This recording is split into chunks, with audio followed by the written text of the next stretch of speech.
E aí, então, replicou-lhes Pilatos. Pilatos está na base do replicou-lhes. Replicou-lhes, é uma réplica.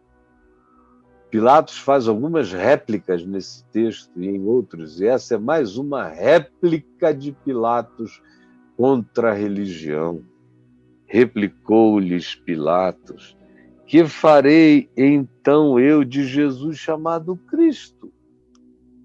Que farei? Porque Pilatos já tinha ouvido eles dizerem: entrega para ser crucificado, entrega Jesus para morrer, quem é que vocês querem que seja salvo? Barrabás ou Jesus?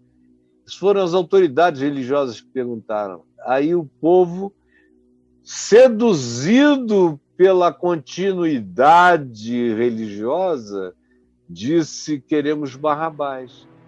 Mas Pilatos, não convencido, replicou. E olha só, existe uma determinada candura nessa réplica. Ele diz: que farei eu então de Jesus chamado Cristo?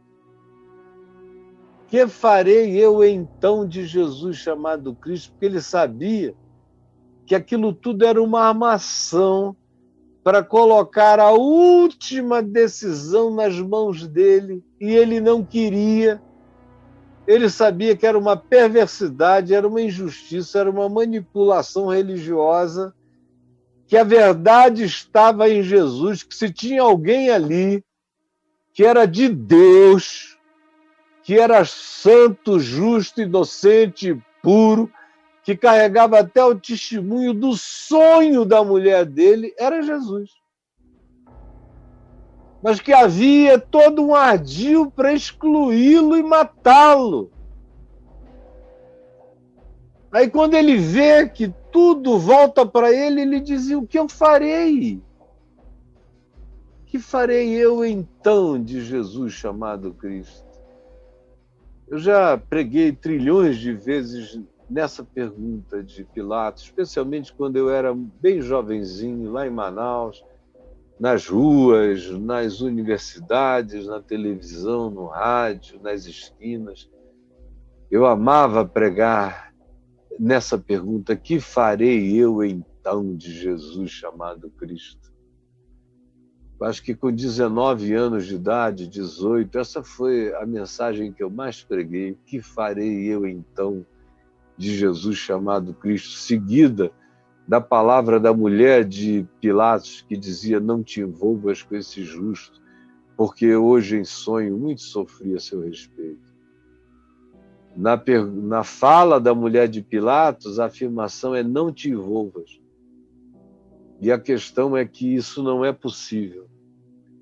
Uma vez que você esteja na presença de Jesus, que você saiba sobre Jesus, que você saiba sobre ele, tenha tentado dialogar com ele, ainda que não tenha obtido nenhuma resposta, exceto a do silêncio veemente, dos ecos, das convicções que no silêncio de Jesus cresciam em todos os corações. Mas não dava para se envolver. A pobre da esposa de Pilatos estava pedindo o impossível. Não te envolvas com esse justo. Não dá. Uma vez que a gente fica na presença dele, por mais que você vire uma avestruz e enfie a cabeça no buraco, não dá mais para não se envolver. Você já está envolvido. Você já está envolvida. E ele agora vê que ele também está envolvido, que não tinha saída. Ele pergunta: o que farei eu então? Eu. Que farei eu então agora de Jesus chamado Cristo? Que farei? Para onde é que eu vou colocá-lo? Ele, se pudesse, ele está numa situação, se ele pudesse, ele levaria Jesus para casa, que ele não pode. Se ele pudesse, se ele não tivesse que escolher entre Jesus ser solto por uma manifestação das autoridades religiosas e do povo, ou por uma concessão das autoridades religiosas e do povo, dizendo, olha, já que tu estás com tanta dificuldade de crucificá-lo, fica com ele. Faz dele teu escravo, leva ele para tua casa. Não existia essa alternativa, era a alternativa que provavelmente ele quisesse, porque ele está dizendo, que farei eu? Me deem uma alternativa para fora da cruz, uma alternativa que não seja a cruz. Ele ainda busca uma última alternativa que não fosse a cruz. Que farei eu então? Vocês estão entregando a morte, não é o que eu quero. Tudo em mim diz não, mas eu estou impedido pelas circunstâncias legais. Ele esperava que, eventualmente, as autoridades religiosas dissessem, então, bota-o numa prisão, cuida dele aí, e ele prendesse a Jesus cerimonialmente, soltasse a Jesus de maneira discreta depois da Páscoa, e nada acontecesse. Era a última perspectiva. Que farei eu, então, de Jesus chamado Cristo? Aí, então, todos gritaram, as autoridades religiosas, toda essa corte de teólogos, esse povo todo, e mais a multidão que ali estava, todos eles responderam à pergunta de Pilatos, dizendo, crucifica-o, crucifica-o, crucifica-o. Não deram nenhuma alternativa para fora da cruz.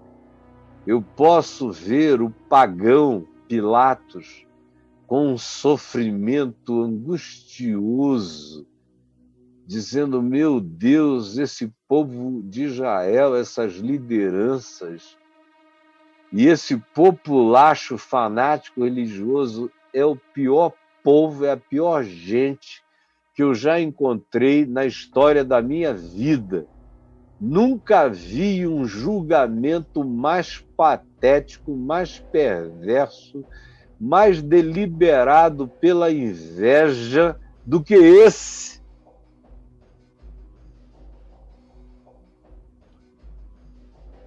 Aí Pilatos, não satisfeito, ainda diz, que mal fez ele? Qual foi o mal que ele fez? Ele agrediu alguém, ele roubou alguém, ele matou alguém. O que é que ele fez? Ele estuprou a filha de um sacerdote. O que é que ele fez? Que mal ele fez? O mal de curar, de ressuscitar, de purificar leprosos, de ensinar perdão, paz, misericórdia, compaixão. Esse é o mal do qual ele é acusado. Que mal ele fez? Responderam todos eles, num clamor intenso, nós queremos que ele seja crucificado, que ele seja crucificado. Enquanto Pilatos perguntava, que mal fez ele? Perguntando, porém, cada vez eles clamavam mais alto, dizendo, que seja crucificado, que seja crucificado. Meu Deus, que insistência da religião contra o discernimento secular de um indivíduo que não sabia nada, de coisa alguma, mas sabia que ali estava acontecendo a maldade das maldades e que queriam que ele fosse o executor daquilo que nele tudo dizia não a respeito. Não!